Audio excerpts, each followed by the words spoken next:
The sound of laughter echoed through the hallway as Mr. Miller stood nervously at the entrance to his new classroom. His palms were sweaty, his heart was pounding in his chest, and his mind raced with a mix of excitement and anxiety. Today was his first day as a high school teacher, and as a man who had spent years in the corporate world, he had no idea how to connect with a room full of teenagers. The door to the classroom creaked open, and as he stepped inside, every single student's gaze fixed on him.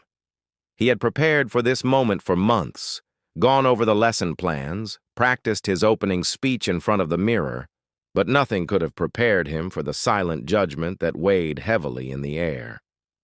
The chatter quieted as the students sized him up, some with curiosity, others with a sense of superiority.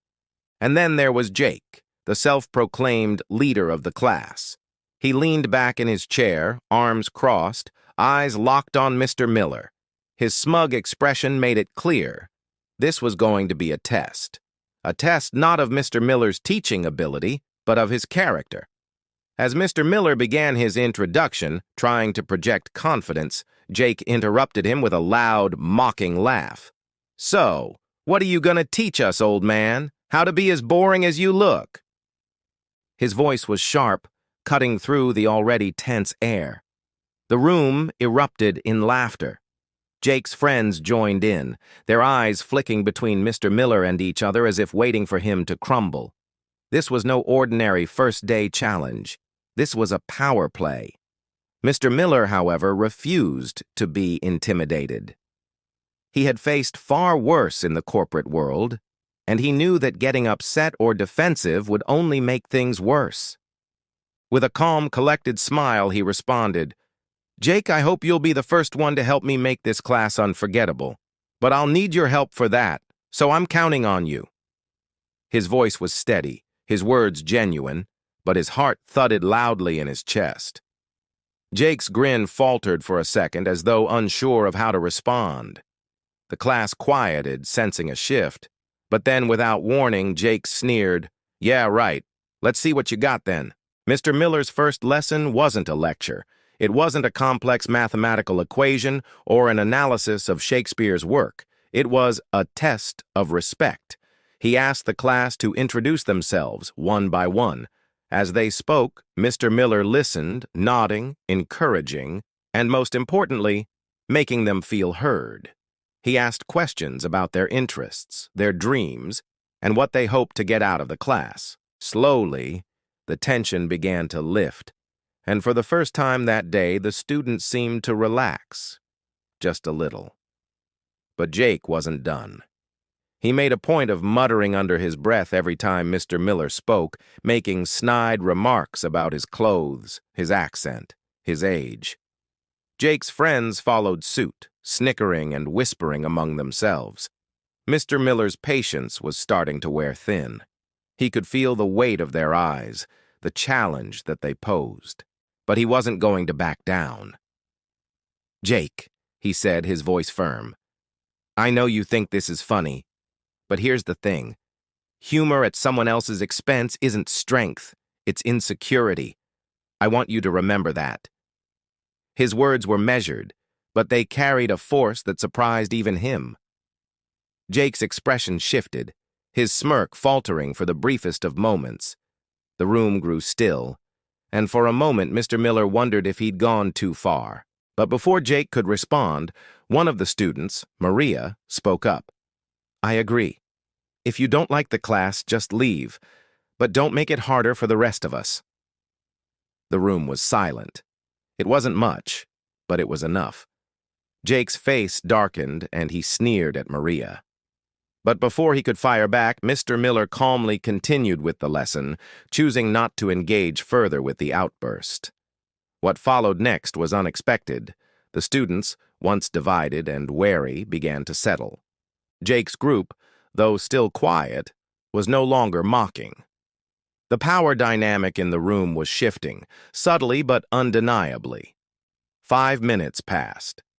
Mr. Miller, in his quiet authority, continued with the lesson as if nothing had happened. He moved through the day's plan, but his mind remained focused on the students who had tested him. He couldn't let his guard down. This wasn't just a classroom full of young minds. It was a battlefield where his every move would be scrutinized. Then, it happened. During a group activity, Jake's friends began to whisper again, their eyes on Mr. Miller. But this time, something was different.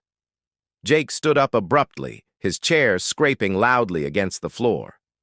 "Hey, teach!" he called out, his voice louder than usual. The room grew tense. Was this another challenge? Another attempt to break him? Mr. Miller looked up, his expression calm, but his heart quickened. "Yes, Jake? Jake stammered, his usual bravado slipping for the first time. He cleared his throat and took a step forward. "I apologize. I shouldn't have said those things earlier. You were just trying to teach us." The class was silent. Mr. Miller was taken aback. This wasn't what he had expected. Jake's confession wasn't just an apology. It was a surrender. The confidence, the swagger, the arrogance, gone. In its place was something vulnerable, raw. "I was just trying to look tough in front of my friends," Jake admitted, his voice soft, almost embarrassed. "But you're not who I thought you were. I respect you." Jake's friends looked at him, surprised.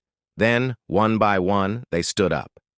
"We're sorry, too," Maria said, her voice sincere. "We didn't mean to add to the pressure." Mr. Miller stood there, motionless, as he processed what was happening. It wasn't just Jake's apology. It was the entire class acknowledging him, not as a figure of authority to challenge, but as a person who deserved respect. "It's okay, Jake," Mr. Miller replied, his voice warm but firm. "We all make mistakes. What matters is how we learn from them, and that's what I'm here for, to help you all grow. We're all on the same team after all." Jake nodded, and the class, sensing the weight of the moment, clapped, a hesitant but real gesture of reconciliation. The rest of the period passed without incident. The students, once hostile and cold, seemed to open up, working together and participating in discussions. The air that had been thick with tension now felt lighter. Mr. Miller, though still cautious, couldn't help but smile inwardly. By the time the bell rang, signaling the end of the class, Jake approached him one last time. "You know, Mr. Miller," he said, a genuine smile on his face. "You're all right," Mr. Miller smiled, extending his hand. "And you're not so bad yourself, Jake." As the students filed out of the classroom, the sound of laughter wasn't mocking. It was light, genuine. It was the sound of students who had learned a lesson, not from a textbook, but from each other. And it was a lesson they would carry with them far beyond that classroom. In just 10 minutes, Mr. Miller had done something many teachers could not.